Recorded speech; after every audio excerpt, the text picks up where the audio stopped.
Hello, friends, and welcome back to another reading of The Invisible Man. And today I'm reading Chapter 20, Part 1.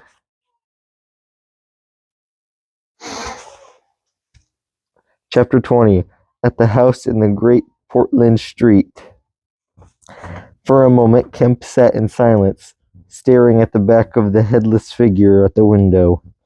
Then he started, struck by a thought, rose, took the Invisible Man's arm, and turned him away from the outlook. "You are tired," he said, "and while I sit, you walk about. Have my chair." He placed himself between Griffin and the nearest window. For a space, Griffin sat silent, and then he resumed abruptly. "I had left the Chiselstowe cottage already," he said. "When that happened, it was last December. I had taken a room in London, a large, unfurnished room in a big, ill-managed lodging house in a slum near Great Portland Street. The room was so full of appliances. I had brought with his money. The work was going on steadily, successfully drawing near an end. I was like a man emerging from a thicket and suddenly becoming on some unmeaning tragedy. I went to bury him. My mind was still on this research, and I did not lift a finger to save his character. I remembered the funeral, the cheap hearse, the second ceremony, the windy, frost-bitten hillside, and the only college friend of his who read the service over him, a shabby, black bent old man with a shivering cold. I remember walking back to the empty house through the place that had once been a village and was now patched and trinketed by the jerry buildings into the ugly likeness of a town.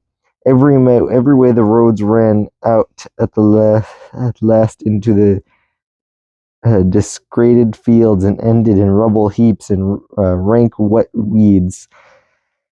I remember myself as a gaunt black figure going along the slippery, shiny pavement in the strange sense of detachment I felt from this squadly respectability, the sordid commercialism of the place. I did not feel a bit sorry for my father. He seemed to me to be the victim of his own foolish sentimentally. The current can't require my attend. The current can't required the current can't required my attendance at his funeral, but it was really not my affair. But going along the high street, my old life came back to me for a space, for I met the girl I had known 10 years since. Our eyes met.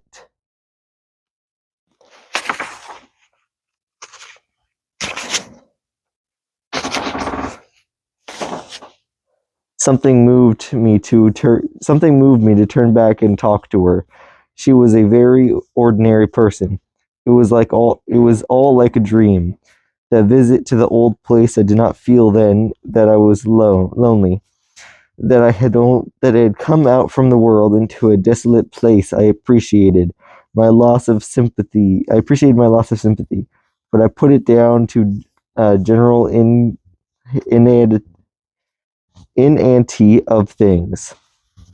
Re-entering my room seemed like the recovery of reality. There were the things I knew I loved. There stood the apparatus, the experiments arranged and waiting, and now there was scarcely a difficulty left beyond the planning of detail. I will tell you, Kemp, sooner or later, all the complicated processes We need not to go into that now.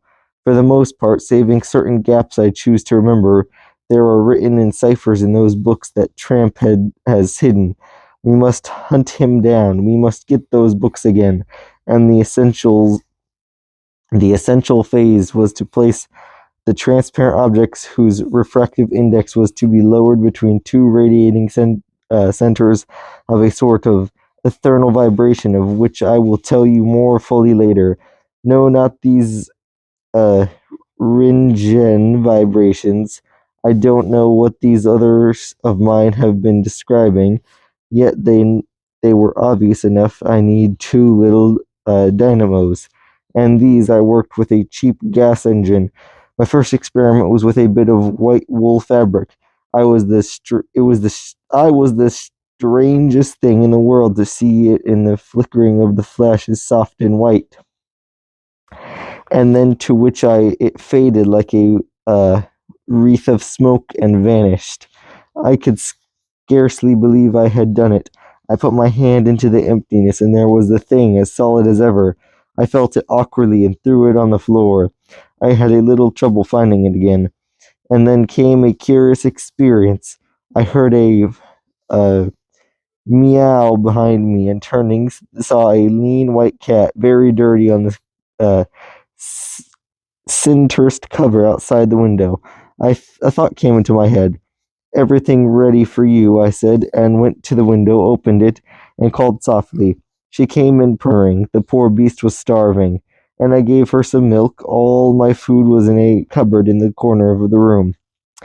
After that, went smelling around the room, evidently with the idea of making herself at home. The invisible rag upset her a bit. You should have seen her spit at it. But I made her comfortable on the pillow of my tuckled bed, and I gave her butter to get her to wash. And you processed her. I processed her, but giving drugs to a cat is no joke, Kemp. And the process failed. Failed in two particles. These were the claws and the pigment stuff. What is it at the back of the eye in the cat? You know, tapper Tapertum? Yes, the tapertum. It didn't go. After I'd given the stuff to bleach the blood and done certain other things to her, I gave the beast opium and put her and the pillow she was going to sleep on the arbutus. After all the rest had faded and vanished, there remained two little ghosts of her eyes. Odd. I can't explain it. She was bandaged and clamped, of course, so I had her safe. But she woke while she was misty and meowed dismally, and someone came knocking. It was an old woman from downstairs who suspected me of vivisecting a drink-sodden old creature with only a white cat to care for in the world. I whipped out some chloroform and applied it and answered the door. Did I hear a cat? She asked. My cat, not the here, said I, very potently. She was a little doubtful and tried to peer past me into the room.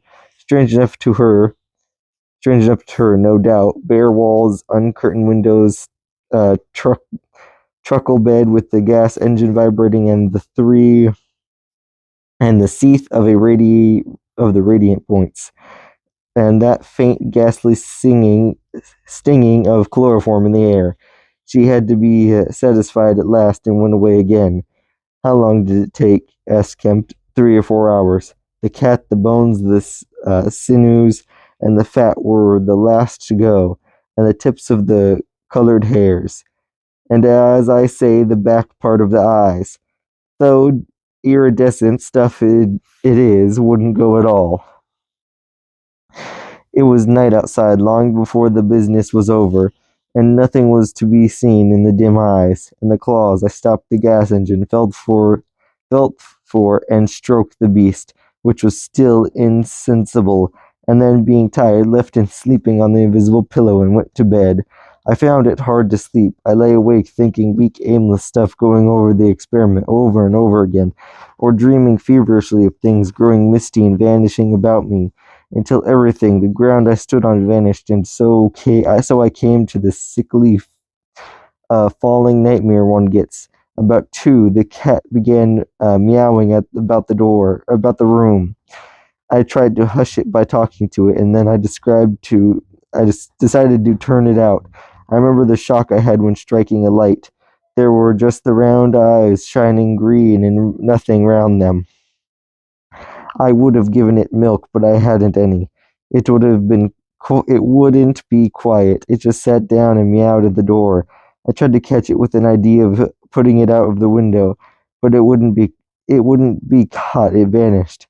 Then it began meowing in different parts of the room. At last I opened the window and made a bustle. I suppose it went out at last. I never saw any more of it.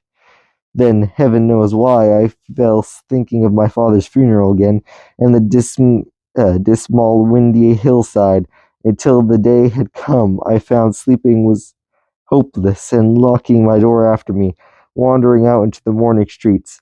You don't mean to say there's an invisible cat at large, said Kemp. If it hasn't been killed, said the invisible man. Why not? Why not, said Kemp. I didn't mean to interrupt. It's very probable it's very probably been killed, said the invisible man. It was alive 4 days after, I know, I know, and down a grating in Great Titchfield Street, because I saw a crowd around the place trying to see whence the meowing came. He was silent for the best part of a minute. Then he resumed abruptly. I remember that morning before the change very vividly.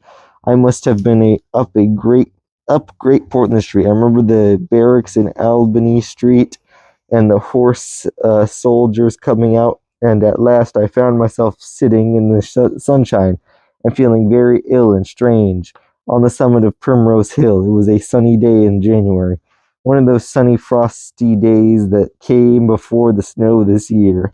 My weary brain tried to formulate the position to plot out a plan of action. I was surprised to find now that my prize was within my grasps. How inclusively its attainment seemed. As a matter of fact, I was worked out the intense stress of nearly 4 years. Continuous work left me incapable of any strength or of feeling. I was apathetic, and I tried in vain to recover the enthusiasm of my first inquiries, the passion of discovery that had enabled me to compass even the downfall of my father's gray hairs. Nothing seemed to matter. I saw pretty clearly this was a transcendent mood, due to overwork and want of sleep, and that either by drugs or rest it would be possible to recover my energy. All I could think cle- all I could think clearly was that the thing had to be carried through. The fixed ideas still ruled me, and soon, for the money, I was almost exhausted. I looked about me at the hillside, with children playing and girls watching them. I tried to think of all the fascinating advantages an invisible man would have in the world. After a time, I crawled home, took some food and a strong dose of sturgeon, and went to sleep in my clothes on my unmade bed. Sturgeon is a tonic, Kemp, grand tonic, Kemp, to take the flabbiness out of a man. It's the devil, said Kemp. It's the paleothol paleolithic in a bottle. I awoke vastly invigorated and rather irritable. I know the stuff. And there was someone rapping at the door. It was my landlord with threats and inquiries. An old Polish an old Polish man in a long gray coat and greasy slippers. I had been tormenting a cat in the night, he was sure. The old woman's tongue had been busy. He insisted on knowing all about it. The laws of this country against vivisection were very severe. he might be liable, and I denied the cat. Then the vibration of a little gas engine would be felt all over the house, he said. That was true, certainly. He edged around me into the room, peering about over his German silver spectacles, and a sudden dread came into my mind that he might carry away something of my secret. A secret I tried to keep between him. I tried to keep between him and the concentration apparatus. I was arranged, and that only made him notice more curious. What was I doing? Why was I always alone and secretive? Was it legal? Was it dangerous? I paid nothing but the usual rent. His had always been a most respectable house in a disreputable neighborhood. Suddenly my temper gave way. I told him to get out. He began to protest, to jabber of his right of entry. In a moment I had him by the collar. Something ripped, and he went spinning out into his own passage. I slammed and locked the door and sat down quivering. And that's the end of Chapter 20, Part 1. Tune in tomorrow for Chapter 20, Part 2. So, friends, thanks for watching. Like, comment, subscribe, hit the notification bell. Follow us on social media, Funky Play Bros and Funky Play Brothers. And please remember to help us by subscribing to our YouTube. Thank you for watching. Bye.